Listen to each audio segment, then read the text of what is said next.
everyone, Andrew here, bringing you another video review, and today we're going to be doing Buffy, Season 8, Issue number 40, the last issue in Season 8.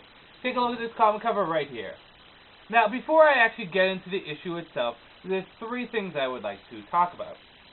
First and foremost is a message to you guys, the people who watch my Buffy videos. Now, my Buffy videos are a small section in my video reviews. Actually, the majority of my videos are superhero videos. Buffy videos are kind of like a small little corner in my video reviewing repertoire. However, it's something special to me, and I enjoy doing Buffy reviews. So what I like to state right now to you guys is that no matter what I say about Season 8, no matter what I say about this issue, whether it be for ill or for good, I'm a Buffy fan through and through. I love Buffy and Angel. Both of them were my favorite show. I liked Angel a little bit more, but I loved both of them. And I wouldn't have gone through 40 issues of Buffy and 20 plus issues of Angel if I didn't love the series. If I didn't love the characters and love everything about it. I love it. That doesn't always mean I'll be happy with it, but I will always love it. See, I like to contend Buffy with Star Wars, at least right now, in that I am a Star Wars fan through and through, but Star Wars has really been shit lately. But I like to think of it as kind of a marriage, and the same thing with Buffy, that I will stick by Buffy, for better or for worse, in sickness and health, in richer and poor, till death do us part. Not always will things be daffodils and happy and everyone kissing and hugging. There's going to be rocky times, and that's to be understood. And as long as I understand that, I will stick with Buffy. So like I said, no matter what I say about Buffy Season 8, whether it be ill or for good, I will always be a Buffy fan. Now, I would also like to throw out a thank you to all you Buffy fans out there that have contributed to my video reviews of Buffy. Commenting, sending in your opinions, disagreeing, agreeing with me, whatever it may have been. I really enjoyed it. And you know, the thing is there's been a lot of people that have disagreed with me throughout the previous Buffy reviews. And that's quite alright. Because see, no matter how much I may disagree with someone, or someone disagrees with me, in the end, we're all Buffy fans. We're all Angel fans. And despite our differences of opinion, we both love one thing, and that is the Buffy universe. And I will stand by you guys, the Buffy fans, no matter what, because we are Buffy fans. And although we disagree, that's alright. That's the beauty about having an opinion. You can disagree about anything, or agree about anything, and it won't matter, because in the end, we're under the same banner, and that is Buffy the Vampire Slayer. No, not Buffy's boob. She has a little logo there. So that's the first thing I like to state. Second thing is that I am also going to be reviewing Buffy Season 8 as a season itself in this video review. Lastly is, I'd like to comment on the cover. This cover is beautiful. All the covers for Season 8 have been good, but this really just brings this season to a close, cover-wise. It's a nice homage to the first cover in Season 8, and this looks pretty badass. So with that said, let's go into the issue itself. Some time has passed since the previous issue, and Buffy's now waiting tables, living with Dawn and Xander. There's no magic in the world, but the Slayers still have their powers. Kind of. They don't consider themselves Slayers, but they still have Slayer powers.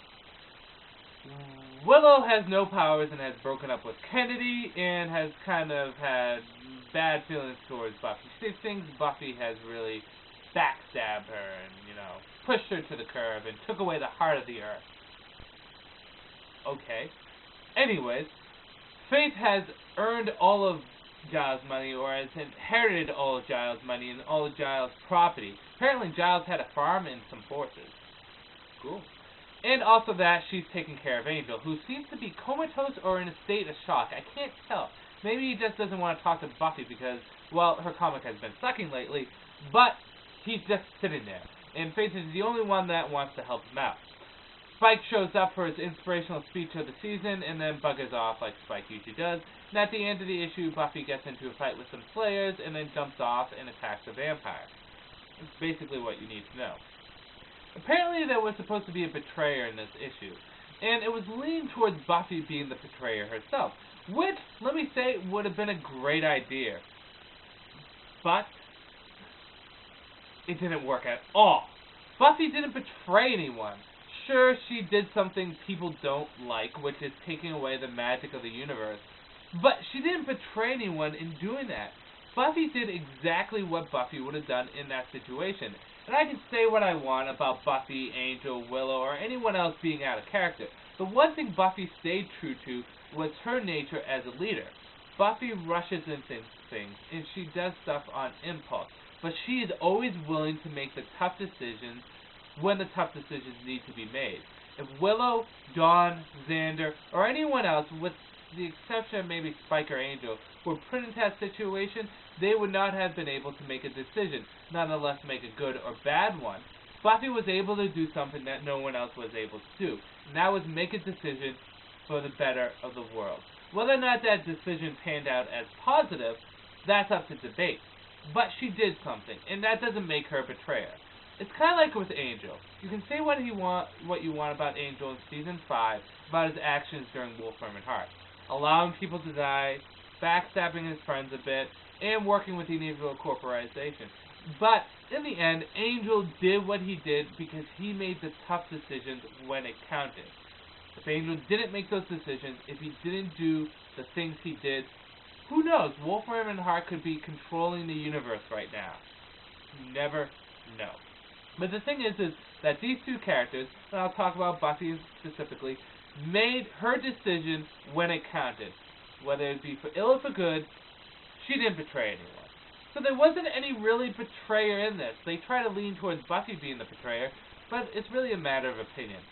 It would have been cool if they played it out like that a little bit better, or if they actually had someone betray Buffy, but there was really no betrayer. Season 8, this issue itself kind of just stopped. There's some good to this, and I'll get to that at the end of the review. So for the people out there that usually don't like my ranting about Buffy, there is some good at the end of the review. But Season 8 as a whole failed for two reasons. Now, see, first of all, is I love Season 8 when it started off. No matter what I say about Season 8 now, I loved it when it started off because it was the characters true to the form, talking with dialogue true to form, and put in situations that were new and fun. Doing street-level fighting against Vans and the Monsters of the Week. It was great. Some interesting stories came out of it. The thing is that Buffy Season 8 failed on three places. First place was that it was too over the top. Way too over the top. It just didn't work. Buffy flying around like Superman, taking on a universe itself, it just didn't work out. It was just not Buffy. That's fine for Batman and Superman and Wonder Woman in the DC universe or the Marvel universe. That's the universe that they're set in. Buffy isn't like that, and it just didn't work out. Second thing is people were out of character towards the end. Now, I have a lot of people get in debate with me about this, and I'm not going to go into it too much, but people were out of character. For example, Willow, going back to using magic and being addicted to it and being worried about it and all that stuff. Season 7 of Buffy was about Willow getting over her magic addiction and not allowing magic to be the first and foremost thing in her life. However, she relapsed, and in Season 8, she becomes evil in the future. She is more concerned about magic than she is about saving the world, and she's more concerned about shagging a lizard magic woman in an alternate dimension than her own relationship with Kennedy. It's like Willow's just taking a step back. Buffy just feels out of character because she's being played by everyone, and she doesn't feel like a strong female character that she is. Angel's out of character because his problems, the faults of Angel, are just exemplified to the stupidity point. Angel does have his faults. It's what makes him great. But they're just overblown in this, to the point that it just would never make sense. Look at it this way. Angel allows many upon thousands of slaves to die because he wants to save Buffy and be with Buffy. However, in Season 1 of Angel, he gave up being with Buffy to have his powers for the greater good. Well, that sounds like Angel to me, not Angel allowing people to die. Angel is also portrayed as being absolutely stupid. following Buffy like a sick dog. At the end of Buffy and Angel, particularly Buffy's last episode, I kind of got a sense that these two were on equal ground. Joss Whedon is always about empowering women, but he's always about also equality. And although Buffy's a strong female character, at the end of Buffy season 7, Angel and Buffy were on the same terms. They had the same level of dignity, they were respected by everyone equally, and by the fan base they were considered equals. It's equality, man and woman, equal. But at season 8, Angel becomes her lapdog. It's just ridiculous. There's a lot more I could go into about being out of character, but I don't want to bore you guys with it, and I don't want to take up too much time, because, well, I am on schedule. The last thing is Buffy does things again. Buffy season 8 is repetitive. The Master coming back to life, which did nothing. He didn't really do anything, but the Master coming back to life. Really? Angel going evil again. Been done. Willow becoming dark and being obsessed with magic. Been done. Going up against a momentous evil. Been done. It feels like everything's cliche here. Someone dying at the end. Been done. At the end of Buffy season 8, it just became cliche, repetitive. It's stuff that I could have pointed out in previous Buffy seasons. Now, those are my opinions. There is some good coming out of Buffy season 8, and this issue in particular. At the end of this issue, Joss Whedon gives us a one-page message to the fans. Kudos to you, Joss. And Joss Whedon does something that I would never see George Lucas doing. But Joss Whedon basically says that he's had fun doing season 8. But he realizes that there was a lot of problems with it, and that he realizes that he did lose a lot of fans doing it. He hoped that he had gained some fans too, but in the end, season 8 didn't pan out the way he wanted. For a few reasons. One is, and the major reason, is that he had an unlimited budget with season 8. He could have done anything he wanted with Buffy, and he went over the top. He realized, and what the fans realized, is that Buffy is at best when she's patrolling in graveyards, fighting the monster of the week, and dealing with normal vamps. She's not Superman. She doesn't have these ridiculous powers going up against these over-the-top villains. She's Buffy, and that's what made her good. When they started going over the top, it started to fall apart. So that's one thing that Joss Whedon realized that he was doing wrong. The second thing is that he realized that he was trying to fit Buffy season 8 too much with the continuity of Frey, and that just didn't work out at all. And because of it, the comic suffered. He said that hopefully season 9 will be better, and he apologizes to everyone for season 8 not being up to standard. Some people enjoyed it, but some people didn't. Joss realizes that. And I give a lot of props to you, Joss. Even though season 8 hurt me as a Buffy fan, and even though it did hurt my perception of some of the characters, I was mad at you. I was really mad at you. But this shows that you understand that you made mistakes, and that you do want to do better, and you don't want to upset a fan base. Now, I'm not with everyone else when it comes down to whether they like it or dislike it. I'm with a group that dislikes season 8. Some people enjoyed season 8 greatly, and that's fine. But not everyone was happy about it. And you realize that, and you want to make Buffy season 8, or Buffy in general, better. And hopefully season 9 will be that. See, I have a sense of enjoyment and relief coming from season 8. At least this issue. In that, it's finally coming to an end. It's a chapter of Buffy that we can put behind us and not have to look at anymore. Hopefully season 9 will be better. It will take the characters in the right direction and fix up things from season 8. There's a lot of stuff that are just left hanging. For example, what the fuck happened to Twilight? You can argue that he disappeared because the magic was taken away from the world, but he's not magic. He's a freaking universe. He lost possession of Angel, but did he get sent back to his own dimension?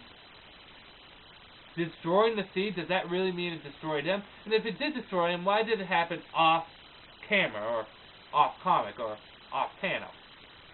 What happened to Twilight? Will he show up again? Is he gone? Is he magic and he dissipated? I don't think so. He's a universe, so why isn't he there? I'm so confused with Twilight. I know he kind of just is gone, but they didn't really explain what happened to him. There's a lot of things left open in this book, in this season, and hopefully it's dealt with in season 9. So, thank you to everyone who's watched my Buffy review so far. I will be reviewing Season 9, but it's good to have a little break from Buffy and to allow things to kind of settle before we go into new material.